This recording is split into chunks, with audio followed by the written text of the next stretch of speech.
Come and listen to my story about a man named Jed. A poor mountaineer barely kept his family fed. And then one day he was shooting at some food, and up through the ground come a bubbling crude oil, that is, black gold, Texas tea. Well, the first thing you know, old Jed's a millionaire. The kinfolk said, Jed, move away from there. Said, California is the place you ought to be. So they loaded up the truck and moved to Beverley Hills, that is, swimming pools, movie stars.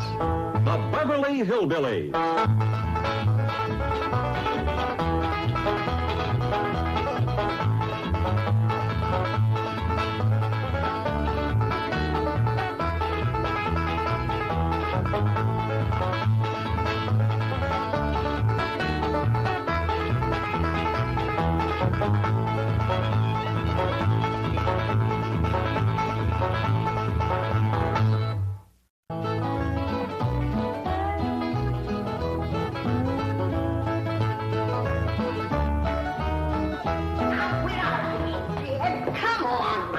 A lot of darn nonsense.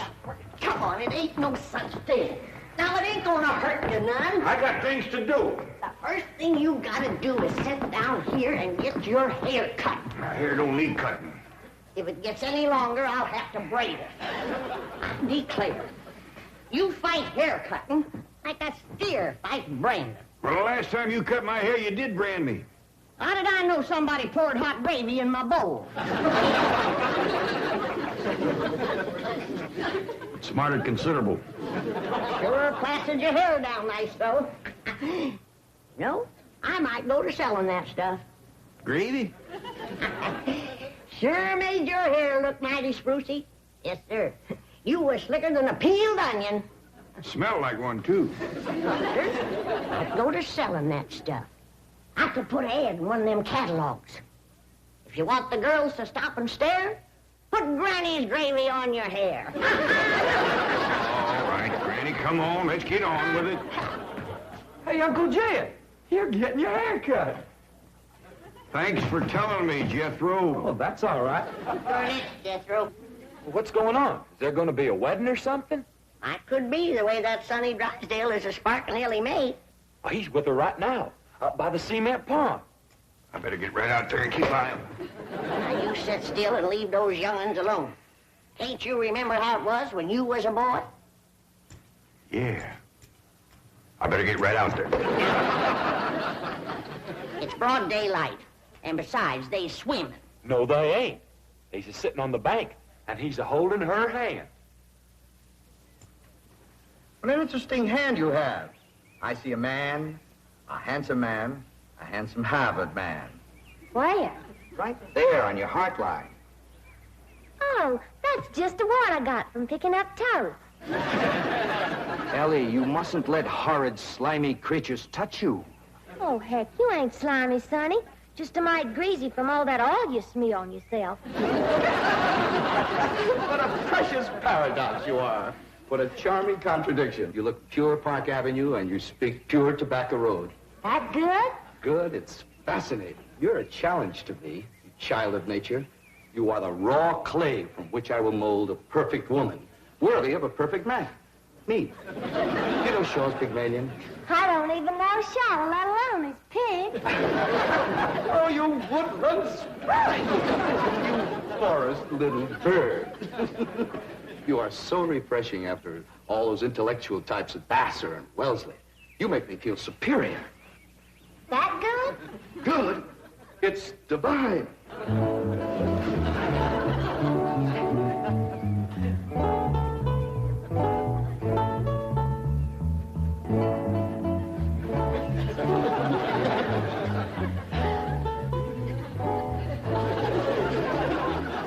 I am Caesar.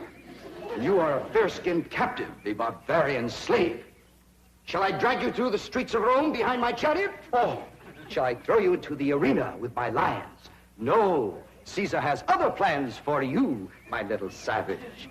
You shall be my slave, yes, but only the invisible bonds of love shall make you my prisoner. Come, I shall strum upon my lyre and recite odes to your beauty. What say you to that, fair maiden? How speak you now to mighty Caesar? I declare, Sonny, you're more fun than a bucket of tadpoles. I declare you're wiggling worse than a worm in a bait bucket. You want your daughter to be an old maid? Of course not. Next year she'll be too old to get a husband. She's almost 18. Ain't that old? Sure is. She done waited too long, Uncle Jed. Why, no boy wants to marry up with a middle-aged woman. Elly May can get herself a husband anytime she wants to. Why, she's the purtiest Oh, and... now don't get your old feathers riled up, you old rooster, you. Elly May'll be all right if you just leave her alone. Well, I ain't sure Sonny Drysdale's good enough for her. He's considerable older than she is. Well, don't worry about that, Uncle Jed. His family lives a heap longer than most folks. Yeah? Yeah. Sonny told me that there's been a member of his family living in Boston since 1632. Well, that rascal's over 300 years old. He was a greening you. Yeah, you sure swallowed a whopper. No, ma'am. Sonny's honest. Why, he's so honest, he has to have somebody do his lying for him. Do his lying for him. Yes, sir. Why, I heard him call through the heads to Elly. He says, I'm coming over to serenade you, and I'm gonna bring my lyre. Come, fair maiden, and I shall sing of your golden tresses, and your azure eyes, and your skin of alabaster, and your other charms that set me aflame. You mean you really burn it? Yes, dear one, and only you can put out the fire. Okay.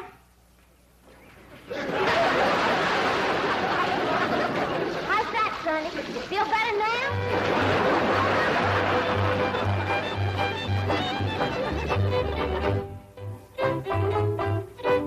All right, Jethro, you're next. Oh, hi, Elly May. Where's Sonny? Well, he run home to his mama. You didn't throw him down and hurt him again, did you? Shucks no, Pa. He caught fire, so I wetted him down in the pond. Sounds like you done the right thing. How'd you catch fire? He said it was my charms that set him to burning. What charms was you toting? Well, just my sack of crawdad bones and my buckeye. We never heard of crawdad bones and a buckeye starting a blaze. What happened to your rabbit's foot? I didn't have it. There you are. You can expect trouble when you ain't toting a rabbit's foot. You know what my teacher over at Pot School said about toting a rabbit's foot? What? She said it's a superstitious invocation contradicted by scientific knowledge. It's always nice to know you ain't been doing something foolish. Don't you worry none, Elly. You go jump into a purty dress, and I'll walk you up a love charm that I guarantee will bring Sonny Drysdale back. Yes, I am, Mother. I'm going back. Sonny, darling, you're delirious. Here, bring some of this penicillin. I'll send for an ambulance. Mother, I am perfectly all right. Of course you are, precious. A nice rest in an oxygen tent is all you need. I don't need an oxygen tent or an ambulance. All right, just relax.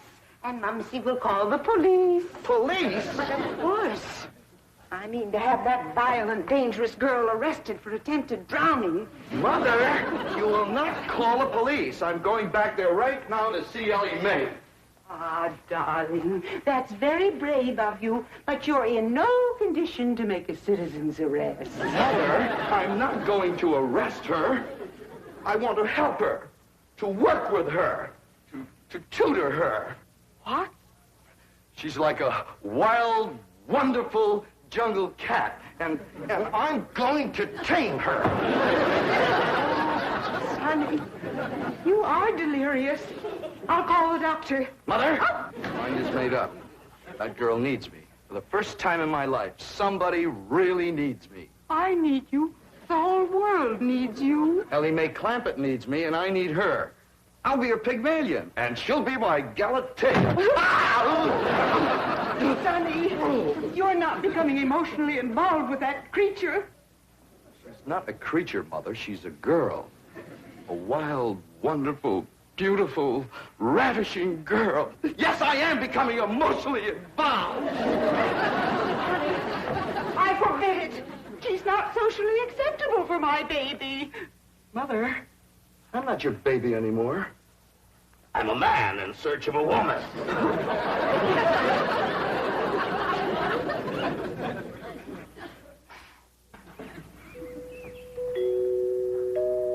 There goes that music again. Pedro, did you ever find out where that's coming from? No, sir, I didn't. Every time I went to looking for it, somebody always come to the door. This time I'm gonna find it for sure. You see? Oh, bonjour, Jeffro. Oh, howdy, Miss Hathaway. No.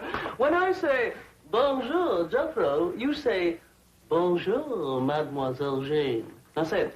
Bonjour, Mademoiselle Jane. Bonjour, Mademoiselle Jane. That's very good. Except for the mwah sound. It must be soft. Mwah. What? No. Watch my lips closely. Mwah. Try that. What? Try it again. What? That's closer. Try again. What? Once more. What? Close in on her, Jethro. Oh, Mr. Clampett, I was attempting to teach Jethro to articulate the Gallic diphthong. No matter what fancy name you call it, he ain't very good at it. You'll learn. But now to the purpose of my visit. Is Sonny Drysdale here? No, but he will be. Granny's out in the kitchen whopping up a love charm for Elly to give to him. She said it'll bring him on the run. Mr. Clampett, I am reluctant to disillusion you about so-called love charms, but they are mere superstitious invocations and have been proved to be completely ineffective. Granny sets great store by him.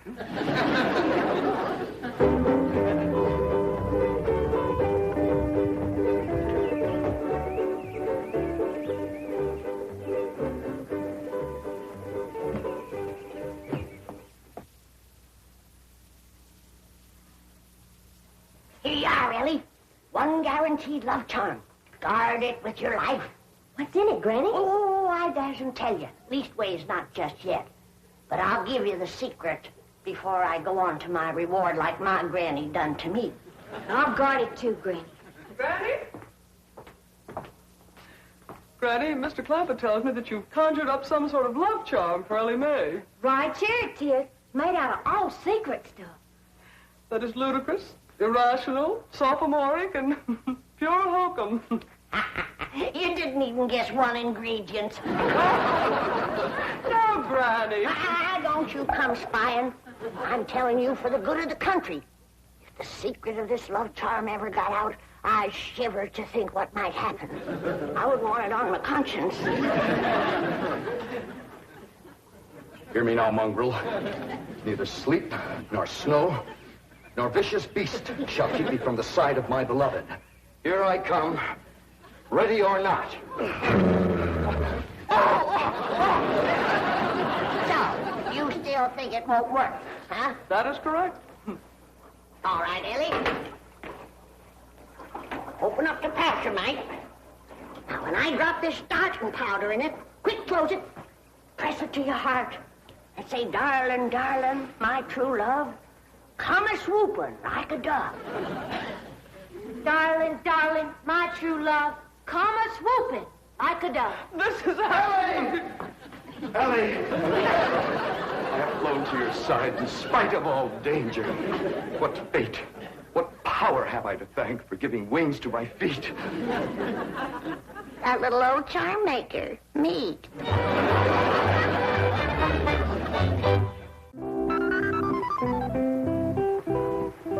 And now we shall begin the transition from Tobacco Road to Park Avenue. Now you watch me closely and I'll show you how to develop perfect posture and grace of movement. Ah, Kipling. Well, do you like Kipling? I don't know. I ain't never kippled. Oh, you are a challenge, you ravishing rustic, you child of nature. Now here, you try it. There we are. Now walk. Go. You'll have to try that again. Now sit down. Now watch me. We walk as though upon a cloud. And we glide with lissom grace. And as we walk, we always keep a smile upon our face. What's he doing? That there is something called Hillbillies. He's trying to burn it to Elly. This is how you sit in a chair, smoothly and gracefully. There ain't no chair where he's a-sitting. I know. What do you reckon's wrong with that rascal? Appears to me he's about 2 bricks shy of a load. Turn old Duke loose so we can go in there and protect Elly. Now we'll practice diction and intonation at the same time. How now, brown cow? How now, brown cow? What's he talking about? He thinks old Duke is a cow. You best fetch your granny. Appears to be she's thrown too strong a charm on that boy.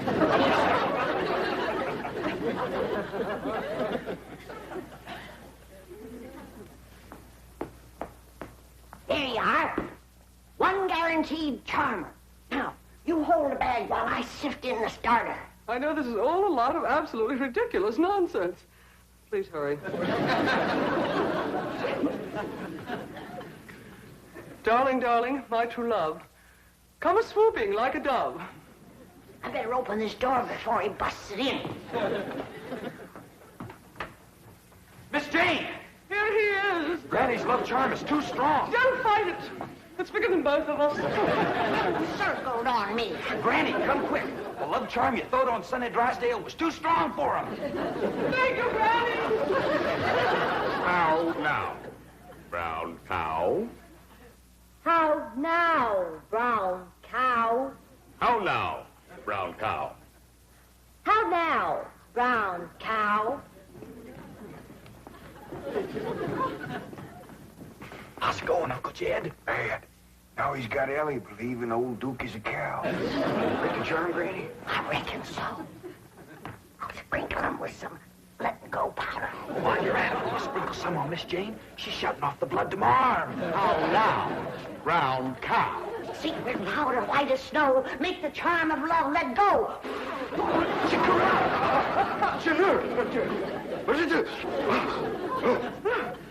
The spell is broken. Now, please, everybody listen to me. I must have complete quiet and concentration if I am to transform this bucolic beauty into a sophisticated debutante. Now, I have studied drama at Yale, Harvard, Princeton, and Dartmouth, and I am probably the only living man who can accomplish this difficult cultural metamorphosis in the brief time available. Now, everybody please go while I transfuse into this simple, untutored mind the charm, the polish, the splendor that is Sonny Drysdale.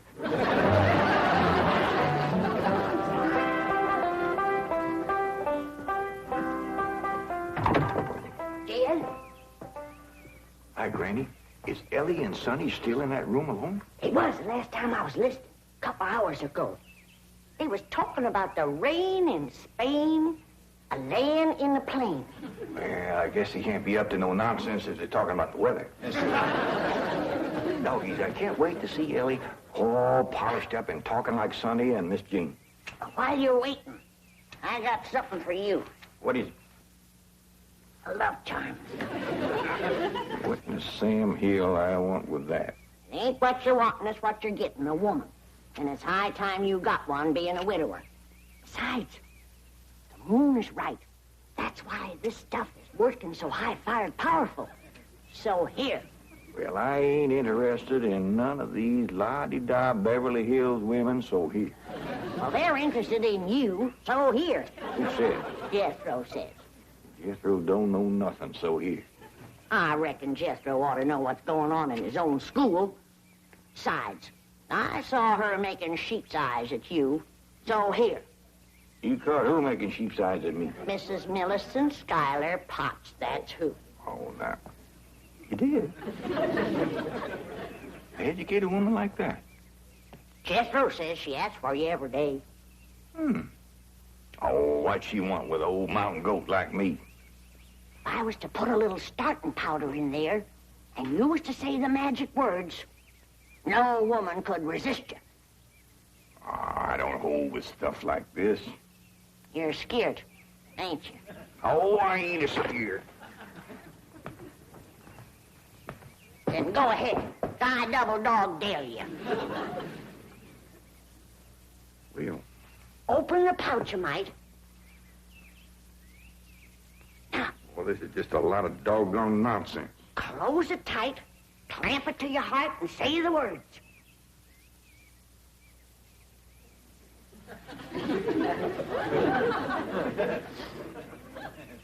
Darling, darling, my true love come a-swooping like a dove. Where is he? Where's my dog? It's Mrs. Drysdale. Where is he? Oh, where is he? Oh, I tried to stay away, but I could not. He's mine, and no other woman shall have him. Drysdale, you're a married woman. Think of your husband. You Care about my husband. I want my darling, and no one is going to keep me from him. I sure hate to have to do this, but... Sonny, where are you, Sonny? He's inside with Elly Mae. Now, if you just calm yourself down, I'll go and get him. Keep it coming, Miss Drysdale. Howdy, Ma. Was you a-hollering for me? They brainwashed you.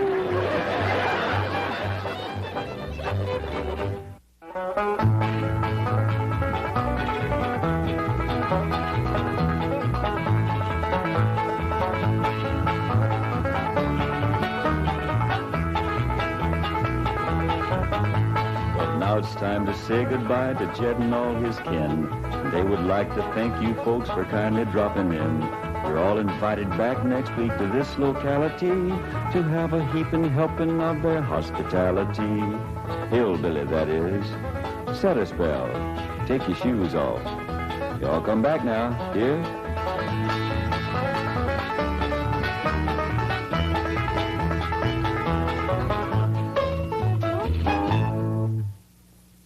This has been a Filmways presentation.